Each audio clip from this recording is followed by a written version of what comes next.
Olá, pessoal! Hoje a gente vai falar sobre Cadastro Técnico Federal do IBAMA. Entre as dúvidas que a gente vai esclarecer a empresa que eu trabalho, a atividade que ela exerce, precisa ser enquadrada no IBAMA? E outra dúvida, um transportador de resíduo perigoso e de resíduo não perigoso precisa de Cadastro Técnico Federal, conhecido também como CTF? Como eu descubro isso? Bom, a gente vai fazer aqui o passo a passo, eu vou mostrar para vocês dentro do site do IBAMA, onde vocês esclarecem essas dúvidas. Eu já adianto que é um site bem completo, assim, né? Eles têm as fichas técnicas de enquadramento e elas são muito esclarecedoras, porque a gente pode consultar por tema, por categoria, e a gente vai verificar se a atividade, mesmo sendo exercida por uma pessoa física, por exemplo, ela precisa ou não precisa de cadastro técnico federal.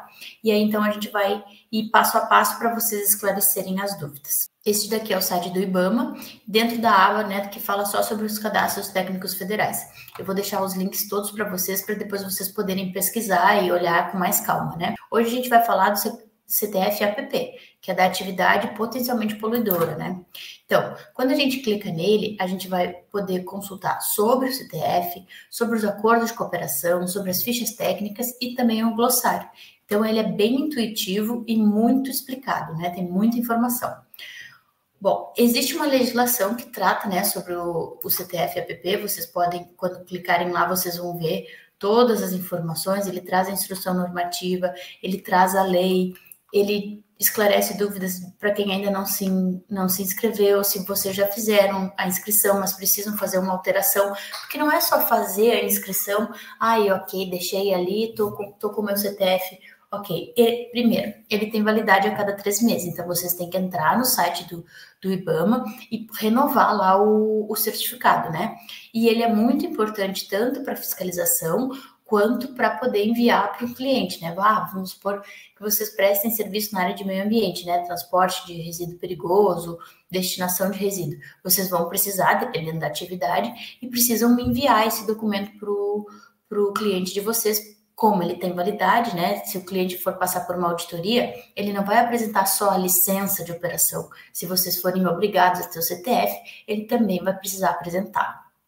Bom, aí aqui ele tem várias informações, manual de como é que a gente faz a inscrição, tem alguns vídeos também, e aqui ele vai detalhar passo a passo. Voltando aqui, então, para essa parte inicial do CTF-APP, bom, a gente viu ali sobre o CTF e agora a gente vai ver especificamente sobre as fichas técnicas de enquadramento, que é aqui que vocês vão responder a grande dúvida de se eu preciso ou não preciso de cadastro técnico federal para a atividade da empresa que eu trabalho e se o meu prestador de serviço na área de meio ambiente vai precisar ou não. Bom, clicando aqui, a gente tem para o enquadramento, né, passo a passo, para que a gente possa entender as FTS por categoria, por tema e a lista de todas. Bom, vamos ir por partes. Vamos primeiro por temas. Quando a gente clica aqui, coisas importantes que a gente tem que ver. Vai dizer se esse enquadramento, de cadastro técnico federal vai valer só para pessoa jurídica ou se vale para pessoa física também. Nesse primeiro caso, abastecimento de combustíveis, depósito de produtos químicos e produtos perigosos. Só quem for pessoa jurídica vai precisar, se for atividade de pessoa física, não. Aí aqui, nessa parte aqui por temas, a gente tem abastecimento, agrotóxicos e biotecnologia, está em ordem alfabética, então é muito fácil de vocês procurarem. Ele vai repetir mais de um, porque às vezes pode o mesmo tema, a mesma atividade se enquadrar em mais de um tema. Então, aqui ele vai trazer cada um. Seguindo aqui, a gente tem vários itens, E tem a parte aqui da logística reversa, que vai falar sobre os resíduos. Então, tem vários itens que vocês podem abrir uma a uma. A gente já vai abrir uma para vocês poderem ver. E se a gente voltar e for por categorias, a gente vai ter todas as categorias. Ao total, são 22, tá? Bom, mas vamos pensar assim. Vocês trabalham numa empresa que faz da indústria da metalurgia. Bom, vocês vão clicar aqui e aí a categoria 3 é da indústria da metalurgia, mas ele vai ter várias subdivisões, Então, fabricação de aços e produtos siderúrgicos, produção de fundidos de ferro, metalurgia de metal não ferrosos, enfim, vai ter um por um. Então, voltando aqui, a gente vai ter vários tipos de indústrias, né, de atividades, indústria mecânica, material elétrico, eletrônico, comunicações, enfim, indústria de material de transporte, de madeira, vai ter cada uma delas. Então, vocês podem clicar em cada uma e vão ver as subdivisões de cada uma delas, tá?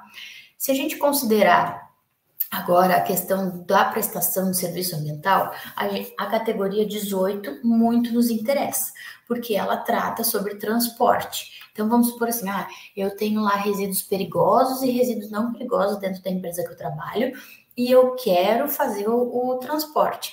Será que todas as transportadoras vão precisar me apresentar o cadastro técnico federal? Vamos descobrir.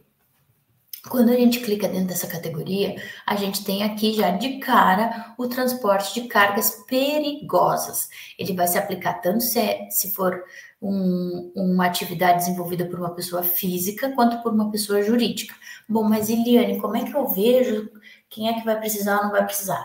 É só clicar aqui no FTE, que vocês vão abrir a categoria, né? Então, ele vai pegar e vai clicar de novo para acessar a ficha de enquadramento. E aí aqui dentro dessa ficha de enquadramento, né, que é da categoria 18, mas do item 1, que é transporte de cargas perigosas, vai listar todas as atividades que são compreendidas nesse código 18.1. Então aqui a gente tem transporte rodoviário de produtos perigosos, também tem a questão de transporte de combustíveis, né, seja aquaviário, mas também rodoviário, caminhão-tanque, enfim, vai ter vários enquadramentos. Uma que nos chama a atenção aqui é o transporte de produtos perigosos sob classificação ONU 3077 e 3082. Esses dois enquadramentos, mais para frente a gente vai falar sobre eles, né, em um outro vídeo.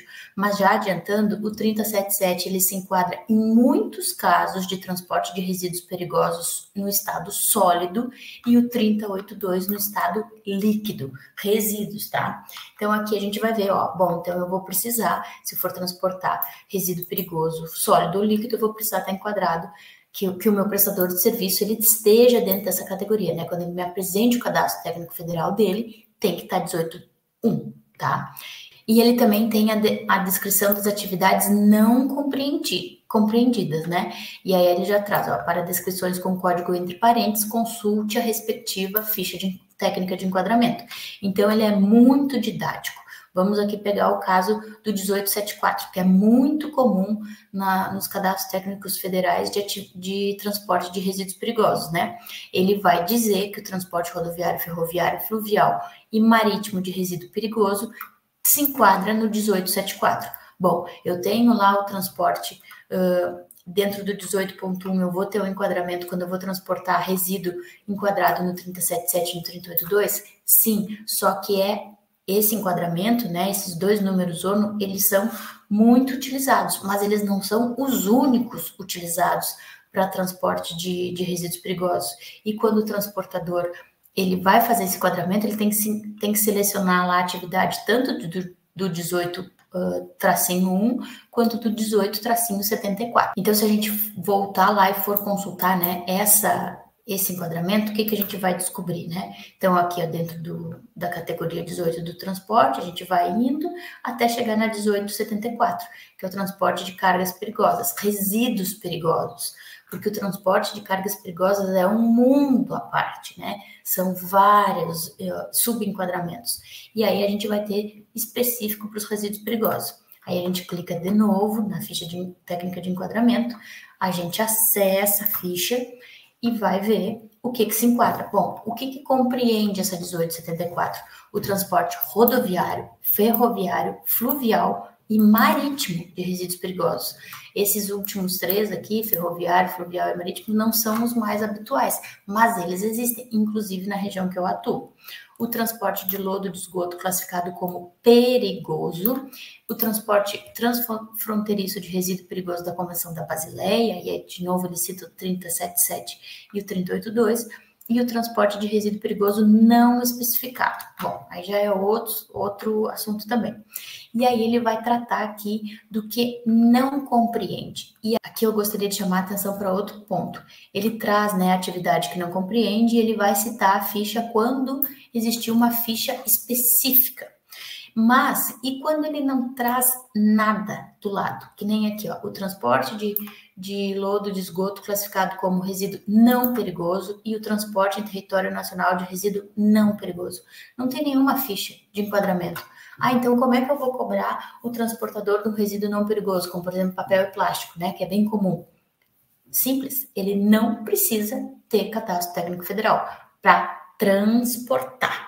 Tá? Então, aqui a gente está falando especificamente do transporte. Então, transporte de resíduo não perigoso não precisa de cadastro técnico federal. E essa é uma dúvida bem comum, porque quando a gente trabalha com transporte de resíduos, muitas empresas elas pedem, né, tanto a licença de operação quanto o cadastro técnico federal. E aqui no caso do Rio Grande do Sul, tanto o transporte de resíduos perigosos não precisa de licença de operação, né, conforme a legislação do estado. Para quem não sabe ainda sobre como consultar no caso do Rio Grande do Sul, se a tua atividade precisa ou não de licenciamento, vai no primeiro vídeo dessa série aqui sobre dúvidas, que a gente falou sobre isso, mostrou a legislação, citou alguns casos.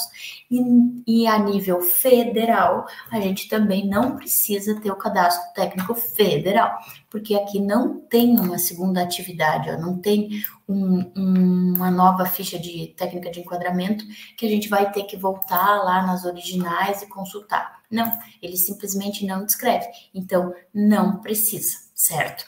Então, voltando aqui, só para fazer um resumo, o cadastro técnico federal, ele é muito importante e muitas empresas, muitos profissionais não cobram, principalmente dos prestadores de serviço. Aí, quando vocês tiverem uma fiscalização ou até mesmo uma auditoria, o auditor ele vai pedir, eu quero a licença de operação, porque é o mais comum, né? Tipo, é o beabá da nossa área. Só que o cadastro técnico federal também é um documento obrigatório, também existe uma legislação específica e ele tem que estar junto com a licença e válido. Ele vence a cada 3 meses. Então, é obrigação de quem exerce a atividade fazer o cadastro, renovar ele a cada 3 meses, né? E uma coisa importante aqui, vamos supor, ele vence no dia de hoje, né? Estou gravando aqui no dia 14 de julho de 2024. Ele vence hoje, eu só consigo renovar ele amanhã. Ele não se renova antes, né? Então, eu tenho que deixar ele vencer, no outro dia eu acesso o sistema do IBAMA e gero novo. E quais são os erros mais comuns que travam a geração de um certificado técnico federal renovado, né? Um CTF ok. Não ter pago as taxas. Algumas atividades, elas precisam de pagamento de taxas, outras não. Depois a gente pode gravar um outro vídeo falando sobre isso, né? E também algum tipo de atualização de cadastro que o próprio IBAMA esteja pedindo e vocês não fizeram, né? E mais para frente a gente grava um outro vídeo do passo a passo de como gerar o cadastro técnico federal dentro do site do IBAMA, né? Onde é que vocês clicam, onde é que vocês baixam os boletos, como é que vocês consultam se tem alguma pendência. Então, tudo isso está lá. E um outro ponto que é muito importante é o envio do relatório do CTF, né? Então, as atividades, elas são obrigadas a enviar lá o relatório, e se vocês não fazem esse envio geralmente até o dia 31 de março do ano subsequente, ou seja, agora 2024 eu estou exercendo minhas atividades, beleza?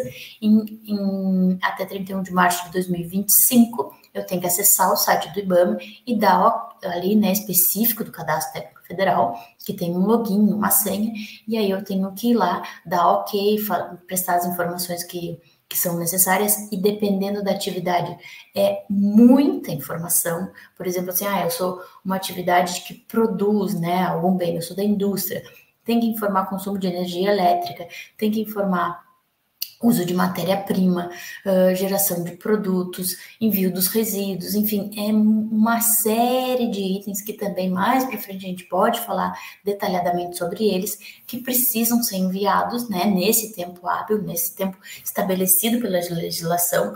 Vão existir alguns anos, esse prazo é ampliado, mas via de regra é até 31 de março do ano subsequente. Então, voltando, 2024, eu tenho que prestar as informações de 2024 até 31 de março de 2025.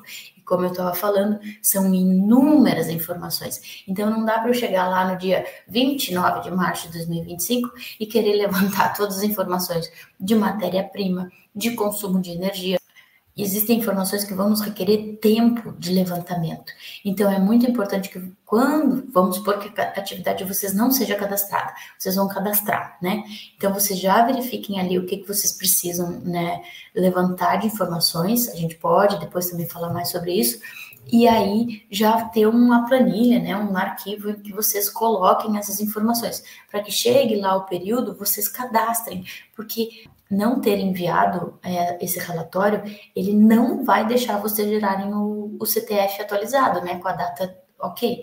E lembra que eu falei que ele vence a cada trimestre? Então, vamos supor que o cadastro técnico federal de vocês foi feito lá no dia 10 de janeiro, então ele vai vencer no dia 10 de abril. Aí chegou lá 10 de março, aí chegou lá 30 de março, e vocês não enviaram o relatório. Ele vai bloquear o sistema. Aí vocês nem estavam lembrando, né? Porque é muita atividade, muitas atividades do dia a dia, e vocês nem lembravam. Aí chega lá o dia 11 de abril, né? Como eu falei, tem que renovar no dia seguinte, né? Ao vencimento. E aí vocês entram e o sistema está bloqueado porque vocês não enviaram. Aí vocês vão ter que ir lá, correr, levantar a informação, e aí nisso um cliente está cobrando vocês porque vocês não enviaram o cadastro técnico renovado. E aí, como é que fica a imagem de vocês? Assim como pagar o boleto quando ele é aplicável, tá? Não são todas as atividades que são necessárias, mas muitas delas sim. Então tem que pagar o boleto, porque senão ele também vai bloquear a renovação. E às vezes é mais tranquilo pagar uma taxa com juros, né? Depois que ela vence, para conseguir fazer a renovação do CTF, do que levantar muitas informações sobre o ano anterior para lançar no sistema do IBAMA. E se vocês nunca tiverem lançado, vocês vão ver que vão ter que ter um cuidado para entender como é que o sistema funciona, onde é que vocês lançam as informações, o que vocês selecionam, como é que vocês gravam, enfim. Então, requer um tempo de estudo para que vocês possam lançar, fora o tempo para poder lançar, né? E tem que ser informações verídicas, não dá para lançar qualquer coisa e ok, eu achar que nunca vai ter fiscalização e que nunca ninguém vai me cobrar nada, né? Então, essas informações, elas têm que... A gente tem que saber delas antes, para já ir no ano que a gente está executando, a gente reunir, ter lá uma planilha padrão e poder fazer isso para depois não ter um problema maior no futuro e acabar correndo aos 45 do segundo tempo para levantar todas essas informações. Bom, espero que tenha sido útil essa informação para vocês. Se vocês gostaram, curtam, né? Comentem também e compartilhem com outros colegas de vocês para que eles saibam que eles vão ter que verificar se a atividade que eles trabalham vai precisar de cadastro técnico federal e também cobrar o cadastro técnico federal dos prestadores de serviço deles, em especial para resíduos sólidos, certo? Um abraço e até a semana que vem.